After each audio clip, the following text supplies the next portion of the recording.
Yosa, kembali lagi di Kako Anime. Dan ya, kali ini kita akan membahas hal menarik soal Emmet robot kuno ini. Terutama ya soal ucapan dari Joy Boy kepadanya jika sudah waktunya Emmet harus mengerti. Entah harus melakukan apa atau bagaimana, tapi jika waktunya sudah tiba, itu tadi ya, Emmet harus mengerti. Dan satu-satunya dugaan saya dan mungkin juga kalian, jelas istilah sudah waktunya ini adalah istilah yang sama yang pernah disinggung oleh Oden, bahwa 20 tahun ke depan dari masanya itu adalah waktu yang sudah dijanjikan. Artinya masa saat ini, timeline saat ini adalah masa atau waktu yang sudah dibicarakan oleh Joy Boy. Dan perihal itu atau suara Joy Boy itu mungkin juga telah tertuang dalam suatu catatan sejarah yang pernah dibaca oleh Oden dan juga bajak laut Roger lainnya. Sehingga hal menarik dari hal ini adalah mungkin pesan dari Joy Boy ini kepada Emmet yang kita dengar pada chapter 1119 adalah hal yang sama yang sebenarnya sudah diutarakan oleh Kozuki Oden, yaitu membuka Wano Kuni. Jadi bisa dikatakan pesan pada chapter 1119 ini dari Joy Boy kurang lebih begini.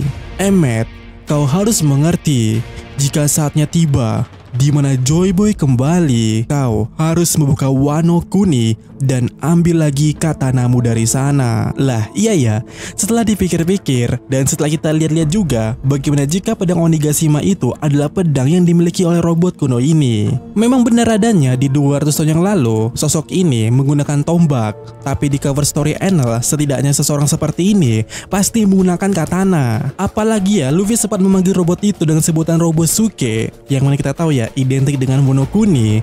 Selain itu juga harusnya kita bahwa Onigashima bentuknya ya, bentuk Onigashima ini sejatinya mirip dengan robot kuno itu sendiri. Dan karena di Onigashima ada katana, maka besar kemungkinan ini katana daripada robot kuno itu. Dan jika ini semua terhubung, maka ini akan masuk akal. Dan beginilah skenario yang ada di benak saya, dimana saat Joy Boy berbicara kepada Emmet soal waktu yang telah ditentukan atau tiba, ada kemungkinan timeline saat itu terjadi saat dimana Joy Boy dan robot kuno berada di Wano Kuni saat sebelum Wano disegel.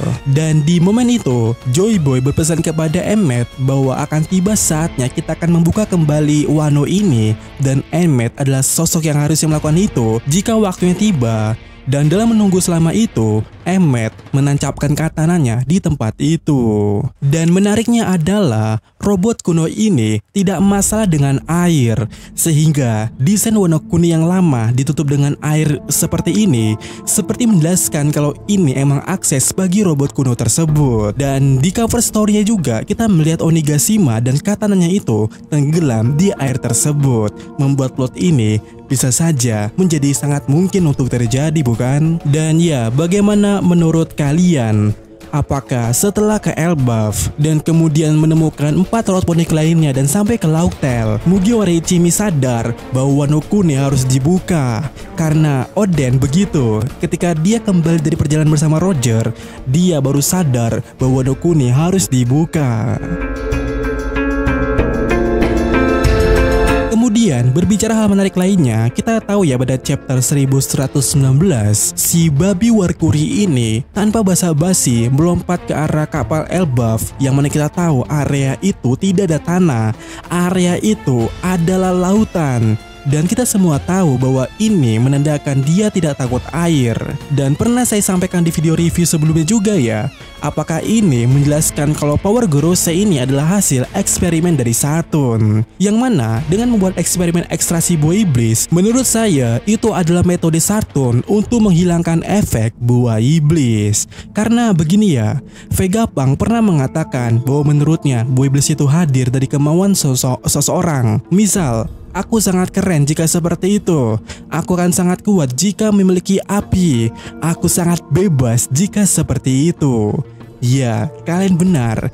Dari kita semua pasti menduga atau menaruh suatu spekulasi bahwa pada dasarnya teori Vegapunk soal buah iblis adalah mekanisme dari buah iblisnya Bonnie. Dan pada video itu kita menduga bahwa dulu sebelum ada buah iblis, kekuatan-kekuatan saat ini yang terdapat pada buah iblis awalnya dimiliki oleh dewa. Salah satunya adalah Dewa Nika dari Elbaf, yang kini kekuatannya berada atau berubah menjadi buah iblis iblis Metalkazoan Hitoitonomi model Nika. Artinya bisa disimpulkan ada proses di mana buah iblis tercipta, dan terciptanya buah iblis ini adalah proses ekstraksi kekuatan dewa itu menjadi buah.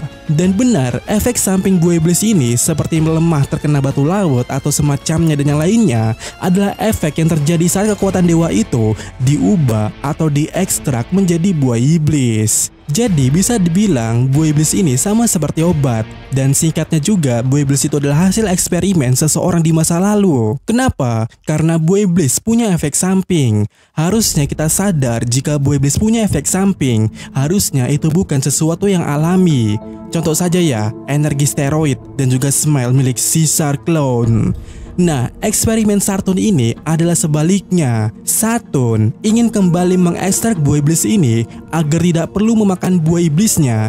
Jadi secara dasarnya, Sartun ini ingin mendapatkan kekuatannya tanpa harus memakan buah itu. Artinya, ini menandakan bahwa buah ini, bentuk buah iblis ini adalah masalahnya, di mana besar kemungkinan buah ini tidak enak. Selain mengandung kekuatan dewa, di satu sisi buah itu memiliki efek samping. Ya, sama seperti obat, ada khasiat dan juga efek sampingnya. Jadi Sartun ingin memisahkan dua hal itu dengan hanya ingin mengambil kekuatannya saja dengan cara mengekstraknya. Dan ya, itu dilakukan kepada Bonnie, dan Sartun mengaku kalau eksperimen itu berhasil. Jadi dengan begitu, harusnya Sartun telah berhasil menciptakan kemampuan buah iblis tanpa memiliki efek samping. Dan jika begitu, harusnya Bonnie tidak memiliki kelemahan terhadap efek samping dari buah iblis. Di mana ada beberapa plot yang menjawab dengan statement itu. Pertama, bagaimana Bonnie bisa kabur dari angkatan laut saat dia ditangkap Akainu, sementara Gorosei dan Marin lainnya mengetahui kalau Bonnie itu user buah iblis saat di Sabondi. Jadi harusnya minimal Bonnie diborgol batu laut saat dibawa ke Marin. Dan jika dia bisa kabur, itu artinya batu laut tak berefek kepadanya. Min, bagaimana Bonnie tetap dalam bentuk kecil saat di Egghead kemarin? Itu artinya kan dia... Nah, kondisi ini 50-50 ya. Dimana Oda Sensei sudah menjelaskan di SBS juga kalau Bonnie dalam perjalanan menuju Egghead itu, dia banyak melakukan suatu penyusupan. Dan berkaca dari hal yang terjadi di kapal Tenjin saat di Marijoa, Bonnie saat menyusup itu, dia menggunakan tubuh bocilnya. Memang susah diterima. Tapi bagaimana menjelaskan kenapa Bonnie bisa kabur dari Akainu atau Marin? Kemudian kenapa Warkuri tidak takut air? Dan juga kenapa Oda Sensei tidak membuat emas dilemparkan ke laut, malah dilempar ke udara? Sebab para Gorosei besar kemungkinan menggunakan eksperimen Sartun, mereka tidak memiliki efek samping dari buah iblis.